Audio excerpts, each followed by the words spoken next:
Oh my gosh, I'm excited. Army P here for Explorminate.net, and welcome to our Let's Try of Tyranny, a new RPG launching November 10th, made by Obsidian and published by Paradox Interactive.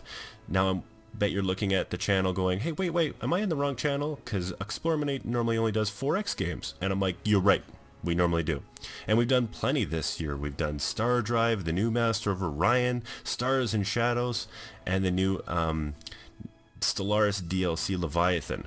But we got this opportunity to play Tyranny, and I could not turn it down, especially when it comes to being able to show all of our fans at 4X what they could be enjoying with this new RPG. Now, the reason I'm probably so excited about this is because it really turns a lot of things on its head when it comes to the standard format of playing a game. Now, if anybody's playing an old isometric game, let's say Baldur's Gate 2, Planescape Torment, or the new Pillars of Eternity, you kind of know the format of building up a character from the very beginning, facing some type of adversity, overcoming the bad guy and winning the day, coupled by having great, interesting characters that you meet along the way. Tyranny is doing things entirely different. Now, you actually play as the bad guy. That's right, in this game, the good guys have lost a huge slogging war, and in losing that war, they are under the rule of Kairos, and you play as the Fatebringer, one of those agents, sleeking his way as different things occur in the world after you've already won the won the war.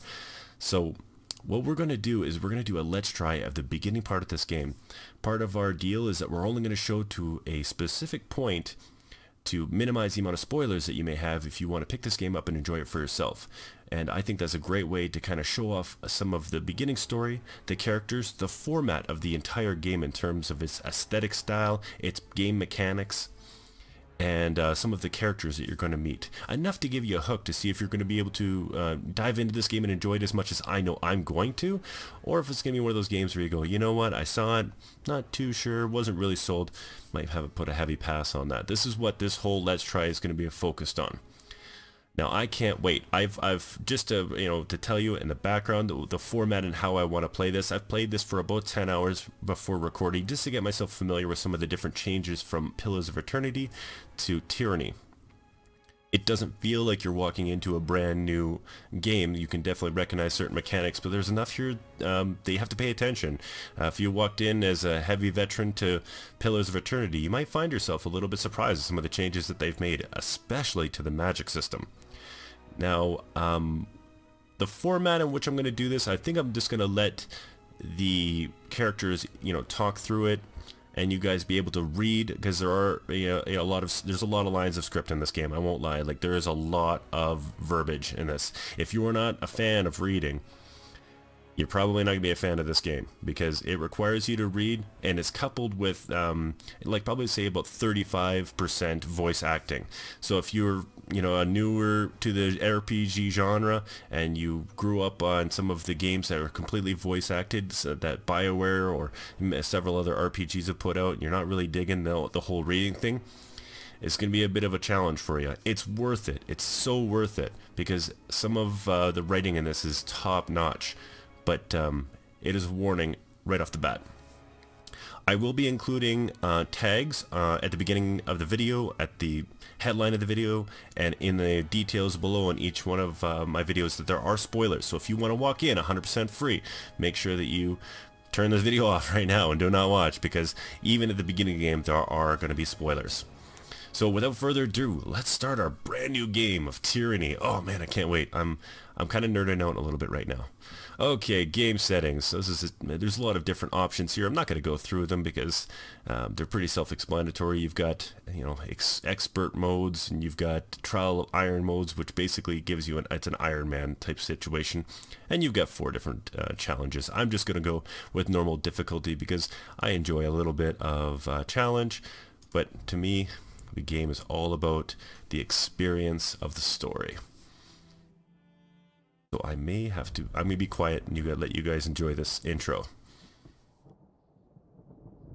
For over 400 years, the armies of Kairos the Overlord have swept across the known world. all who stood against them fell before their might. Even the Archons, women and men of immense power, were forced to kneel, chained to the Overlord's will. Now Kairos' final conquest has come to our corner of the world, and two of the Overlord's armies compete for the honor of taking our lands.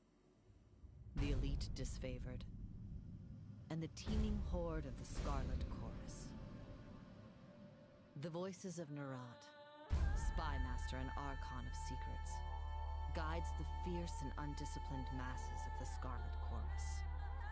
With each battle, the Scarlet Chorus grows stronger, as the defeated are given a simple choice: serve or die. Graven Ash, Archon of War and the Overlord's most loyal general, leads the disfavored. Though small in number, Kairos' ironclad legion has never met true defeat in open battle. Watching over the two generals is Tunon, the Adjudicator, Archon of Justice, eldest of Kairos' minions. Tunon brings Kairos' laws to newly conquered lands, aided by the Fatebinders, judges and executioners of the Overlord's laws. You were among the youngest of the court of Fatebinders when Kairos' armies came to our lands. How could we have known that the fate of thousands would rest in your hands? Not to put a lot of pressure on you, but man, that's awesome. I totally dig the art style and the aesthetics of this, and I totally dig the backstory already. I mean, everything has been fallen before Kairos, and I mean, what place do you have? It's all very interesting. I mean, are you gonna? What is a Fatebringer? What am I gonna do? Who's Turon or Teuton? Tunon? Yeah, anyway, he's the Adjudicator. He's the Lawbringer, and I'm working for him as one of the Fatebinders. Okay, so we've got our atypical creation screen. I think what we're going to do is we'll stick it on a male, because just in case you didn't recognize it already, I am a male. Let's see what body type I would be. I'm kind of tall, so this looks good, and I'm probably whiter than snow. Yeah, okay, let's go with that. Looks like a pretty atypical body type. Okay, and we'll go and see what we got. So we can do several different things when it comes to color, the creation of the character. You can see here that it has a little bit of a cell shaded, type aesthetic to it. I dig it. Not a ton of options here if you're used to maybe customizing your character to look about as close as to real life as even possible. Looks pretty good. I mean, kind of a millennially. Is that a word? More like a millennial would wear it. No, let's see what we got. Maybe I may just go bald. I end up wearing a helmet half the time anyway. Alright, there you go. Kind of looks like Mr. Clean. Let's see if maybe there's some good facial hair that can get us going. Yeah. Alright, I was going to make a Breaking Bad joke, but it's a PG channel. Alright, okay, let's see what we got. Oh, there's some nice mutton chops with the bald head. I dig that. What do we got here? Nice little soul patch. I don't know, that's not too shabby, eh? Kind of looks like I'd be the lead singer of Disturbed. I'm going to go with that. I think we're going to go with, yeah, that looks not too shabby. Why not? Now we've got, as always, we've got our voices. That now typically we have quite a few. Let's see what some of the different options that we have. This is how our character is going to sound while you click on him with your, or he engages in battle, or finds a trap, whatever the case may be.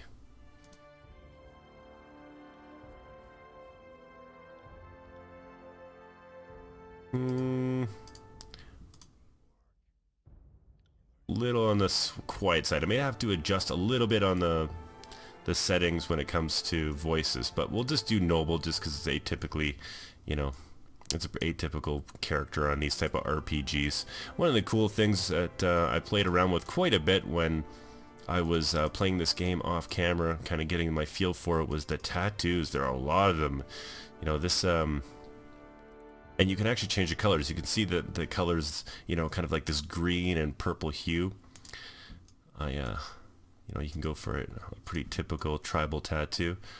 So let's see what those look like. Wow, that's cool. I really like these because adds a little bit of flavor, and it kind of gives you an indication of where they're going in terms of, you know, the bad evil type feel. I guess bad evil characters and RPGs would be the kind of people to have half their body covered in tattoos, because, you know, that's something that's always, you know, very impressive. When someone's straight up got a tattoo, they must be a bad person. All right, I think we're gonna go with why not? I don't know. What was that one I saw back here? It was kind of cool. Oh, there you go. Tattoos on the both hands. Why not? Because we're going to be using those to cause some serious damage. All right, now on the right hand of the side of the screen, we're going to see our different portraits.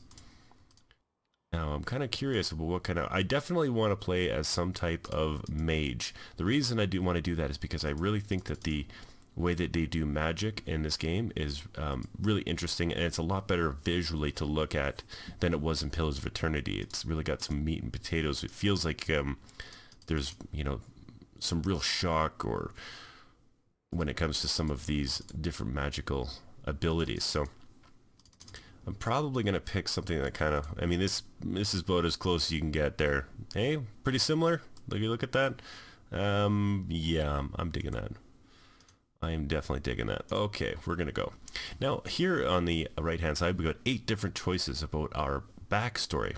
Now instead of just, you know, being a RPG where you walk into a certain spot and you build your own backstory through, you know, role playing yourself or events that occur, you know, in the game, this kind of forces you to, you know, pick a large sum of your background, and it'll play into effect once you start playing the game. And in a lot of ways, it'll change the way that other non-player characters, NPCs, will react to you. So we're going to get into that a little bit more, especially as once we finish off making our character, because this game has a really interesting way of building your backstory. And I don't want to spoil it because I'm really excited to show you, but I'm just letting you know all these small little pieces, they all fit in together to make your backstory, and it's actually really interesting on how the NPCs react to you once we dive into the game. Now you can see here that we've got the pit fighter. Now I'm not going to read each one of these. I'm going to let you kind of do that for yourself. I could be here for a half an hour spouting off the text for you, but so we'll just give you a summary. Looks like, you know, you were probably born into slavery. I read this, if I remember correctly, from playing this the other day. And then you fought like 13 victories to win your freedom, and you Tunon was impressed. Now Tunon, remember, he's Kairos' main head man, and he was impressed by your victories in the battles, so he plucked you out there. Hunter, you were born in the wilds, and the wilds here have some pretty crazy style monsters, and when you were captured, you impressed Tunon. Guild Apprentice, you were born into privilege, and you showed a good aptitude for being a conniving and malicious and good deceit abilities, so you were picked up that way. Noble Sky, maybe that was a Noble Sky, and the Noble, I think the Noble is the nobles ended up selling you to Kairos, and Tunon took you under his tutelage.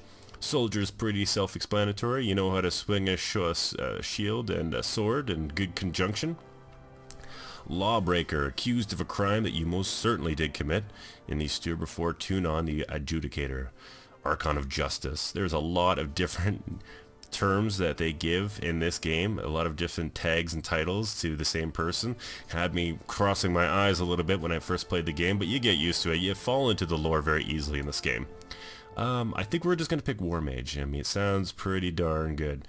We'll have the awesome ability to use staff or maybe a sword later on, and we'll be able to cast cool spells, so why not? Now, we get to choose our primary expertise.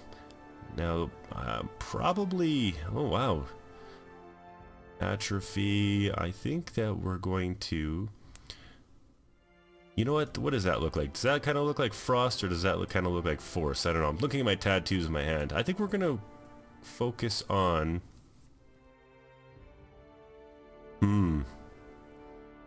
geez, so many options. I think we're going to focus on frost spells. Yeah, why not? Oh, that's a pretty good mage if I've ever seen one. And he's got a cool frost stick. That's cool. Yeah, I dig that. So what do we got? Our skills are +8 frost, control frost, mage's staff, dodge, and lore. Now the big change about this game is there's no level system. You don't get XP the same way that you would in a typical game. Now, I do think that from having played it that you do get XP for completing quests. The majority of your skills are using them. Very much atypical Skyrim. You swung a sword, you hit somebody with a sword, it built up your skill. Once your skill bar level got full, then you got to level up. It's very similar to how they've done it here in Tyranny. And I dig that because it means that I can throw on a heavy set of armor and, you know, be a war mage if I really wanted to, right? I could literally be swinging a sword and casting magic. And that's not something that you typically see in these older RPGs. A lot of times it's, you know, you pick a class, you get the class, and you level it up, and then of course you get very unique abilities. This was kind of a different hybrid, and I wasn't too sure if it was going to work, but once you see the abilities that you have as a mage, or as anybody really, to create magic, because that's a system in this game, you're gonna love it. Okay, so we did frost. Let's go with shock spells as our secondary expertise. Okay, our banner. Let's see what says something. We need one that says, "Hey, I know how to cast spells, also swing a sword." Anyway, that one looks pretty darn good. Looks like some type of chainsaw. Or remember the Predator used to have that giant disc that he used to throw at people, and he used to go back into his hand. That's kind of what it reminds me of. Oh, that's pretty good. Not too shabby. Yeah, that's what our banner's going to be. And our color characters, because we're Frost and we're Shock, we kind of want deep purples. Yeah, there you go. Not too bad. I'll take that. Okay, character name. Now, I was going to, of course, thinking about that. I was like, well, I'll just name an Army P, right? Well, that's might be a little bit to break out of the lore. Let's call him... Oh, geez, Pia, no. Let's go Marco. No, let's, my bad. Let's go Chadlin. Let's put Lin. Let's do it like the German spell. There, Chadlin. Chadlin's gonna be our name. Sounds like a cool name. Might be a, you know, an adventurer one day, goes out into the wilderness and almost gets killed by a farmer, but no. This is Chadlin the Frost Mage. Now the different attribute systems, this is probably a little bit closer to what you'd see in a typical RPG, and it's very similar to what you've seen in Pillars of Eternity. We have Might, which determines our strength of character. Increasing Might leads to more powerful attacks and stronger abilities. Now that is typically for an ability for melee. We've got Finesse, which gives the mental precision. It gives the accuracy to hit with not only spells, but with bows and melee weapons. And the chance of armor deflection. Quickness is the ability for our cooldowns. Now, in this game, what they did in Pillars of Eternity was every one of your abilities, you could either use them once per rest or once per encounter. What that typically meant was you could use an ability once if it was per rest. You actually had to go and camp or spend time at an inn, rest, and you only got to use that once. It was a bit of a one-shot deal. Once per encounter meant that you could get into an encounter where you engaged in different enemies and you had to kill some baddies in that game. You could use that particular ability once, and then once you disengaged out of battle, it reset. Now, Tyranny does this on a cooldown system for, I would say, 70% of the abilities that you're going to get or spells that you're going to get. So you can use them repeatedly in battle and you'll have a cool timer. Very much atypical MMO. And about 30% of the actual abilities and spells that you have will be per encounter. Now, I've probably played, as previously mentioned, you know, past a specific point, and I did not see any spells or abilities that were per rest. So it kind of streamlined the combat to get it the flow going a little bit versus some of the older games. Okay, so moving on, we have Vitality. Determines the strengths, the character's physical health and their strength of personality. Also increases their will defense, which will help against anything spell related that's trying to either demoralize you or scare you or even possess you if possible. Wits. It's an attribute that describes the character's mental acuity, their ability to observe their environment and pick out clues. This will give us spell strength and magic defense. That could be magic defense against straight damage like a shock blast or a fireball. And finally, we've got Resolve. Determine a character's ability to endure physical and mental challenges. Resolve is the primary attribute used that derives from an endurance, will, and magic defense. It also increases the duration of afflictions applied to the character. Okay, so I think I'm going to do quickness because I want I want my abilities to go through their cooldowns much faster. So we've got 3 on that. We'll put a little in wits because we want our strength. You can see here by increasing this to 13, we got 15% spell strength, and I think that's where we're going to go. 20% spell strength and 12 magic defense right off the block. That sounds good for good old Chadlin. Stay away from those farmers. Okay. Now we've got different weapons here, and those are skills that I was referring to earlier. Now when you jump into this game, you'll be able to use all of these different weapons, but you'll notice that my counter here, has pretty much been predetermined by the fact that I chose Battle Mage, so they kind of want me to use a magical staff. So I'm going to put that up by a couple. I think I've got 20 points in total to distribute as I see fit. One thing I'm going to do is I'm going to put quite a bit in lore, because as I've having played the game a little bit, I know that lore determines how many different magical spells I can use, not in terms of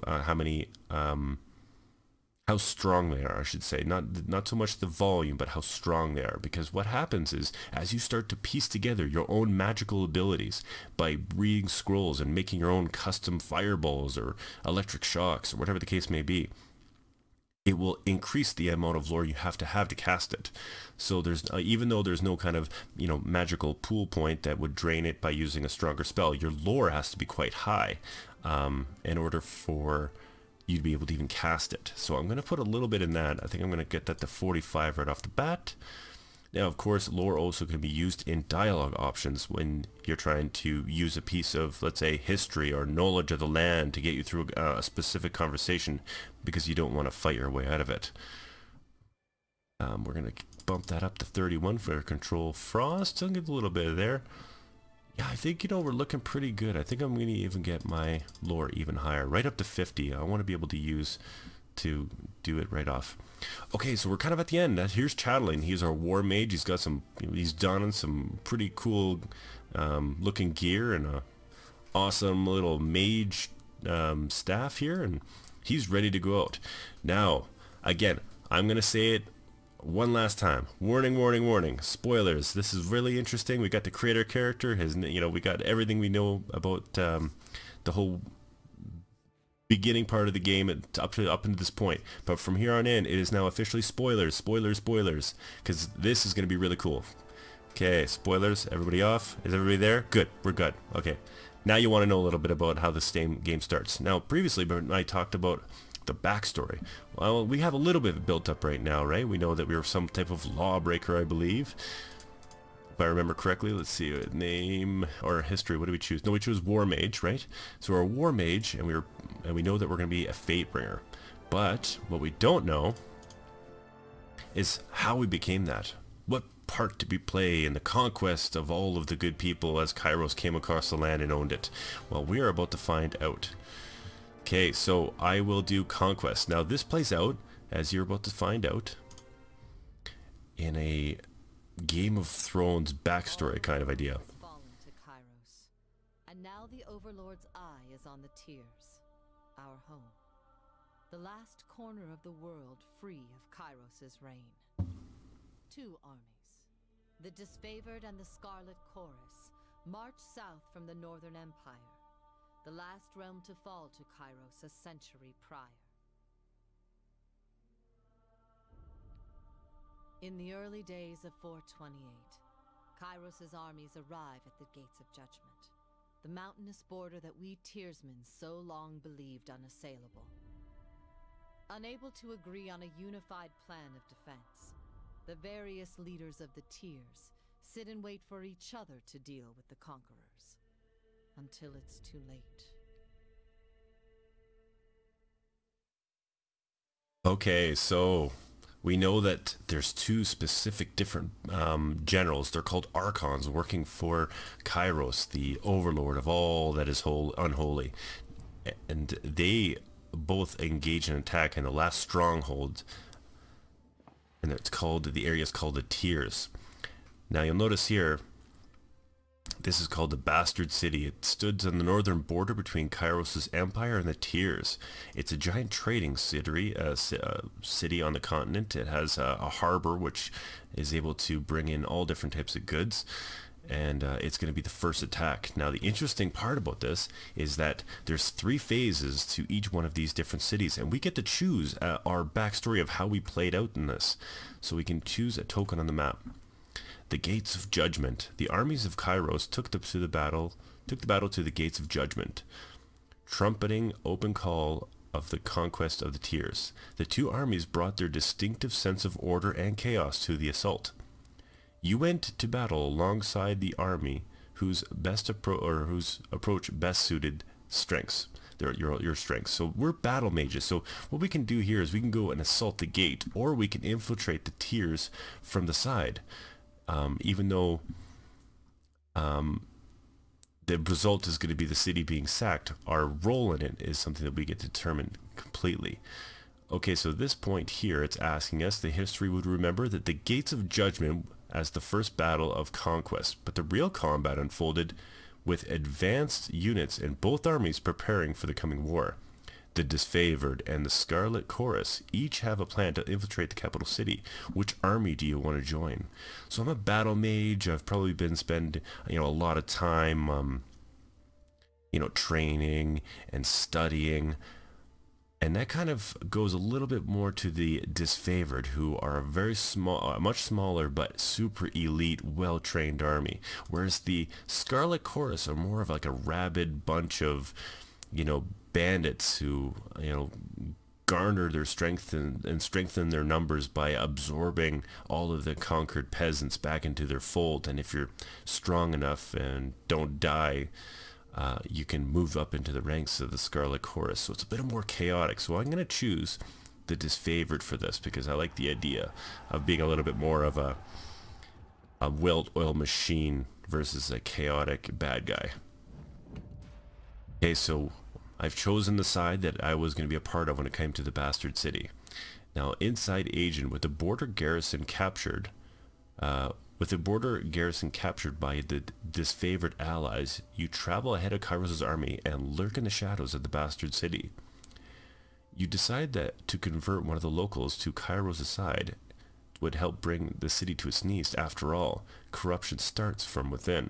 Okay, so if I was playing a little bit more of a, like a methodical, evil kind of character, that's the way I would choose. But I want to go head in, containing the fires. Your fierce opponents and the Bastard City were the mages of the School of Wild Wrath, too barbaric to use their power responsibly. The unbridled practitioners needed to be stopped. How'd they do the trick of the hot-tempered mages? You lured the hot-headed mages to an ambush where the Legion of Disfavored waited to spring their trap.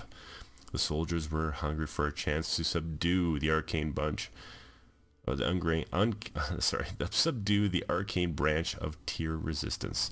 So we're taking out those bad guys, the arcane mages, untamed, undisciplined, foul beings that we had to conquer in the Bastard City.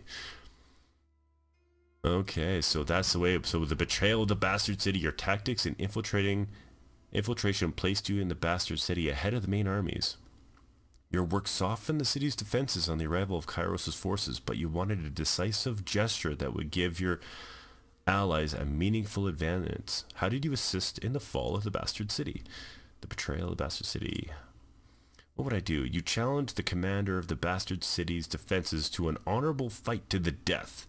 The Disfavored wished to spare soldiers' lives for the battles ahead, and civilian lives for occupation. Interesting. Or we could do it, incite a riot. Spreading the word of Kairos, you convert the poor and disaffected into the hidden army of the Scarlet Chorus. Or we could have kept to the shadows and eliminate the leaders of the Bastard City one by one. Well, what do we got here? Warriors Respite. Geez, I really want to pick that, but it's not. I'm kind of looking at what we're going to get for abilities. Searing Palm. got here? Concealing shadows, kind of.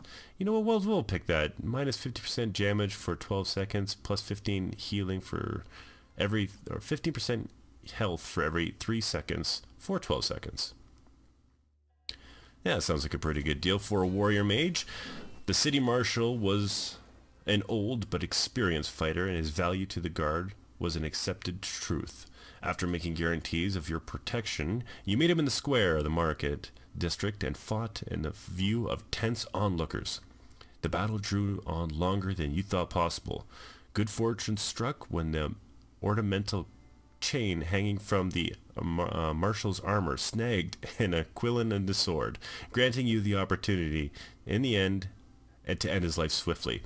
Kairos' forces celebrated your return to camp and the dissolution of the enemy morale. All agreed that the bastard city was poised to crumble. And that's it. The bastard city. Gone. Collapsed. And that's kind of the way that this whole thing builds out on how you can build your backstory and how people will actually react to you is in the game. They'll bring that up. They'll say, I remember when you took out the Grand Marshal of the bastard city. And if, depending on his alignment to you, he'll be able to either give you more information, help you, sell you something. So this is how it all kind of pieces together very slowly. So now the bastard city settled in a new state of normalcy, with every tower displaying Kairos' banner. We get to choose now our next one. I think we're going to take the Apex. Sounds like a pretty tough nut to crack. Now this will be the second year of Kairos' conflict, year 429. And what different types of options do we get to play here? The mountain nation of Apex, ruled by generations of the queen of the house of Vendrin, stood as the heart of the tiers. No army could bypass the landlocked realm without leaving their flank exposed to attack.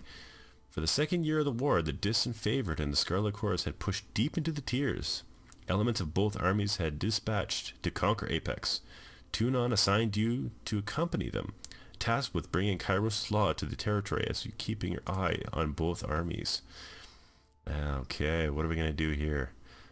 New School of Mages presents problems and opportunities. A school of water mages loyal to the tiersmen posed a substantial threat. The disfavored wished to annihilate the school, while the Scarlet Chorus insisted on capturing the mages, wishing to learn their craft.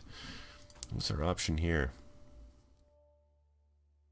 Okay, I think looks like disfavor sent their most destructive ally to crush the engineering fort. Karn, the Archon of Stone, buried the stronghold under an avalanche that triggered from the surrounding mountains. I think I want to capture the or destroy the mages. Yeah, that way it will make my abilities seem even more favorable. So that's what we're going to do. We're going to take out those water mages once and for all, especially with my shock and freeze abilities. You granted the disfavored the honor of killing the Tidecasters, as they called themselves, and Karn, the Archon of Stone, was dispatched to lay waste to the mages. The nearly indestructible Archon slew the school's champion in one glorious and bloody battle of magic. The Scarlet Chorus dispensed of any celebrations, observing that perhaps Karn should have left some alive, so that the chorus allies to interrogate. Gotta remember that his favorite take damn near no prisoners, whereas the Scarlet Chorus really likes to absorb all of the remaining people into their fold, kind of giving them the option to either die or serve them. Okay. 2 more options. A captive captain. Kairos' forces debate over the fate of an enemy captain, or poisoning the well. Wow, I didn't choose this last option when I was playing. Poisoning the well. The poor communication led to the gruesome death of disfavored scouts. I don't know. I think I'm going to see what the captive captain have to say. When Kairos' forces captured a celebrated enemy hero, the armies bickered over his fate. The disfavored wanted to see him set free, or wanted him set free to convince his peers of Kairos' mercy. Scarlet Chorus wanted to fray him and sack him as an example. I don't know if I mean, I've gone with the disfavored so far, but I don't know if it's a good idea taking a celebrated enemy hero and letting him free. That always just seems like a bad idea. You know, of course, but if you let him go and he's broken, maybe he'll spread poor morale. That being said, if you kill him, you could make a martyr, and that's what they want to do there. But I say that examples must be made, especially as being the fate bringer. So I say the Scarlet Chorus is correct, and the captive captain will be strung up, flayed, and staked as an example. Against the better wishes of tradition, mercy, or even good taste, you have the enemy captain drawn and quartered into a team of enthusiastic Scarlet Chorus butchers. Ooh, that is nasty. That is the fall of Apex. After many spans of battle, the army Apex finally agreed to peace talks. The Queen herself agreed to attend the negotiation summit and invited a representative of Tunon to discuss the possible terms. How did you negotiate the enemy surrender? Through days of meditation, you negotiated the surrender of the valley to the Kairos forces, putting an end to further bloodshed. Taunting the Queen Apex into striking you under a banner of truce, you baited the Queen of Apex into a duel and slew her, frightening her vassal into submission. Wow. There's not too many games you get to kill a queen in the first, half an hour of the game. Definitely killing the queen in a battle. Oh, especially how malicious. Hey, have you got your banner out there saying it's truce and you bait her into a battle? That's why they call it a battle mage, no doubt. Definitely. See, you can definitely tell the options here are bad or kind of worse. There's no real good options in terms of being bad or good in terms of your alignment. The Scarlet Chorus urged you to show the Overlord's strength by any means necessary. During the peace talks, a well-placed insult goaded the Queen of Apex into striking you. You responded to the strike by challenging her to a duel. Although the Queen was skilled in battle, her field of expertise outmatched her court training, and her body laid cooling in the ground. You demanded that her followers kneel before the Overlord's banner. Unable to rise above the fear of the moment, the remaining leaders capitulated, surrendering the valley to Kairos' forces, and Apex crumbled under the weight of Kairos' armies. Now we get to choose the last and final location. We get 3 different options. We got Azure, which is a farming location. We've got the Venelum Citadel, treasures and unknown secrets in that one, and the Stalwart, which is the easily defended position and rich military tradition. I think I'm gonna go. So, who wants to really attack a farmer? And Stalwart looks like it'd be a tough nut to crack. I think we're gonna go right down the middle in the Venelum Citadel. See what we got here, what options and different choices that we have to make. The year 3 of Kairos' conquest. Alright, out we go. The Citadel is an archive and library of massive scale. Its inhabitants were known as the School of Ink and Quill, a circle of mages that, centuries ago, carved out their own mountainous refuge on lands unsettled by any major realms. Legend said that the Citadel housed a treasure trove of arcane knowledge. The Overlord spies infiltrated the school and confirmed as much. The time was ripe to send a detachment to the great library fortress and force the scholars to yield to Kairos. This won't be hard. Ink and Quill? Pff, come on now. I quartered a war hero captain and strung him up all over the place. I really think I'm really scared of anybody who has called the Ink and Quill. Sounds like a pub that my dad would go to. Okay, chain of command. A detachment of Kairos' army marched on to Venelum Citadel, expecting an orderly surrender. As they neared the main gates, a blast of arcane energy struck the commanders dead. Suddenly, the highest-ranking officer alive, Kairos' forces looked to you for the next step. The call weighed on your mind as an immediate influence, as if it had immediate influence on the soldiers' losses. You ordered the expendable Scarlet Chorus to attack and commanded the disorderly mob forward to give the elite disfavored a chance to withdraw. Though it was a costly maneuver in terms of lives lost, this assured the survival of the most capable and effective soldiers. I don't know about that. You ordered the disfavored to advance with their shield wall, knowing that a handful of Kairos elite soldiers could hold off the attack until the Scarlet Chorus had retreated. You knew the disfavored would despise you for any losses at the Scarlet Chorus's expense, but it was a small price to pay while saving lives. I think I'm just going to send in the Scarlet Chorus because they sound like a whole bunch of, brigands. So, ever itching for a fight, the howling mob still recognized your maneuver as a sacrificial move that it was. Though those from the Scarlet Chorus who ran headlong into battle made a promise of reckoning upon their return. Thankfully for you, hardly any of them limped back in one piece. Those few who did survive made fevered whisperings their grievances, naming you as a villain to the Scarlet Chorus. Ooh, I'm already a villain on the very army that I help represent.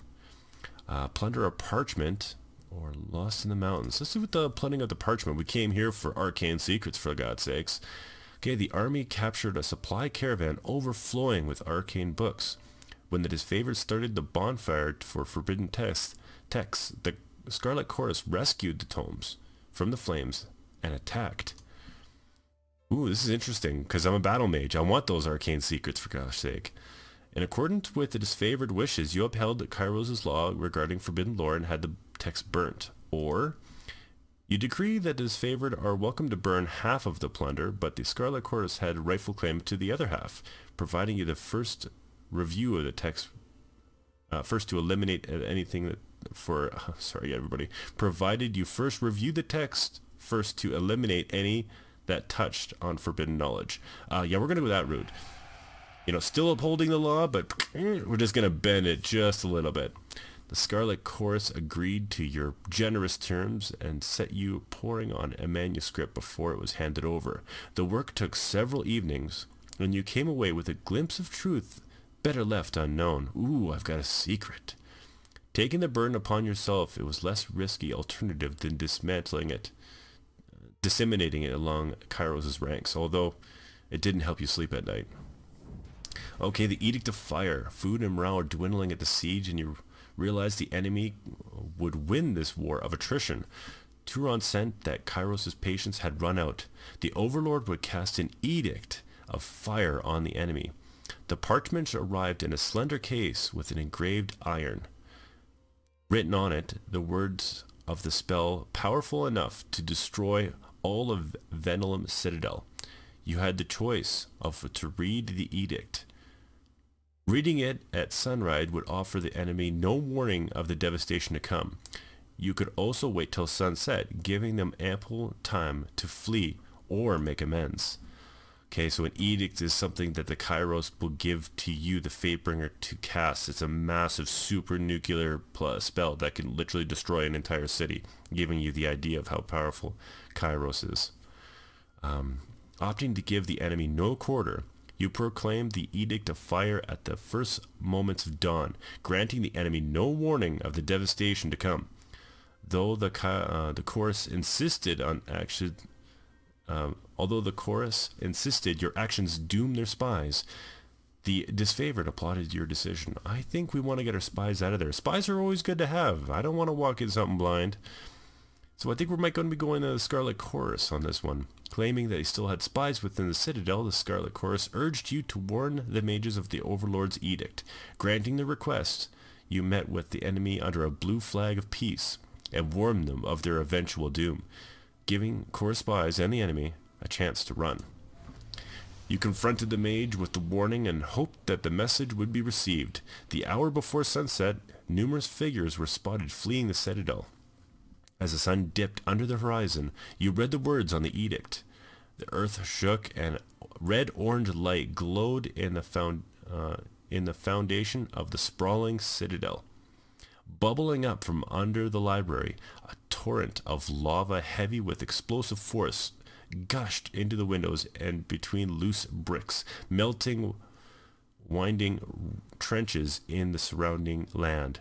Days later, the flames still raged on, and the conflagration continued, fled, and renewed by the power of the edict. Wow. Nuked that entire planet. And apparently a giant mountain grew out of it. Why not? The armies of Kairos left the devastation for the Valedium Citadel in silence. For that day forward, the tears became known...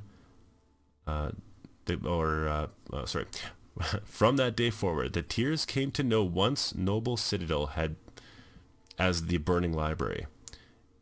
This was an undisputed loss of resources, knowledge, culture, and life, but a message was sent. The Overlord will no longer tolerate defiance.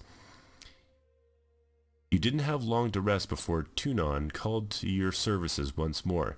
You were one of the last to depart from the mountain, and as you journeyed off, you spotted a few campfires in the mountains. They were mere specks dwarfed by the inferno, last gasps of survivors, or perhaps looters from Kairos' armies, bored and daring enough to pick through the ashes. Wow. Talk about a march right through everything. Okay, so we have completed the end of Kairos' conflicts. Do you want to continue or erase the No, we'll continue. I think that we made the choices that had to be made. And here we are. We are about to jump in to Tyranny. The year is 431, and Kairos' invasion has shattered all major opposition in the tiers. The Younger Realms, the Bastard Tier, the Free Cities. All who defied Kairos lay broken by battle, or bowed in surrender. The two armies of the Overlord, the Disfavored and the Scarlet Chorus, now control our lands. But our will is not yet extinguished. Not entirely. In the Valley of Vendrian's Well, those of us unwilling to bow to Kairos have banded together in defiance. Violating an oath of surrender from 2 years prior, we have staged a bloody uprising, murdering the Disfavored and Scarlet Chorus garrison in a midnight assault. With their main forces spread across the tiers, the Disfavored and Scarlet Chorus redeploy to Vendrian's Well to crush the resistance, but months pass with no definitive battle. As disagreement and discord paralyze the Archons, we bide our time and wait for our message of insurrection to spread across the tiers. The Overlord is not amused, and Kairos has one message for the Archons: crush the Oathbreakers or die. Kairos backs this threat with an edict, a magical commandment that can slay all in the valley should the order be ignored. The honor of proclaiming this edict fell to you. Sent across the mountains to Vendrian's Well, you carry the Overlord's edict to read before the Archon. As you finally make your way through the winding mountain passes into the valley, the ground trembles, and Kairos' magic seals the way behind you. You are trapped in Vendrian's Well, with Kairos' armies and the Oathbreakers. The only way to survive is to fulfill the terms of the Overlord's edict, in any way that you can. Man, that is one awesome looking statue there. I'll tell you, if you have that in your living room, you're probably going to get some looks. Anyway, here we are. And what I'm going to do right now, everybody, is I'm going to stop this video because it is quite long. Typically, I like to keep it around 20 to 30 minutes. I'm pretty sure we're going to go way over that just because of the beast that undertake when it comes to looking at a new RPG and all of the different idiosyncrasies that come with that. So I'm going to stop this video right now. I really want to thank everybody who watched all the way through at the very beginning of Tyranny, a new game from Obsidian. This has been ArmyP for Explorminate.net. Tune in for the next episode where we take our Battle Mage Chatelain and see if we're able to cast the edict and break the stalemate of this strange rebellion. Until next time, take it easy.